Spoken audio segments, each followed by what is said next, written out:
அடுத்தது பார்த்தீங்கன்னா ஃப்ரெண்ட்ஸ், இப்போ இந்த டீயில் வந்து போட வேண்டிய எல்லா இன்க்ரீடியன்ட்ஸ் எல்லாத்தையும் நம்ம போட்டோம். இப்போ வந்து அ கடைசி கட்டத்தில இருக்குது டீ.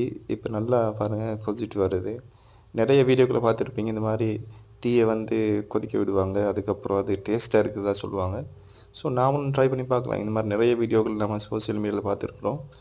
ஸோ இது ஒரு எக்ஸ்பெரிமெண்ட்டா இருக்கட்டும்னு சொல்லி நம்ம இந்த வீடியோ பண்ணிட்டு இருக்கிறோம். பார்த்தீங்கன்னா நல்லா ஃபோம் ஆயிட்டு வருது, நல்லா கொதிச்சிட்டு வருது பாருங்க. நிறைய பேருக்கு டேஸ்ட்டா இருக்குன்னு நினைக்கிறேன்.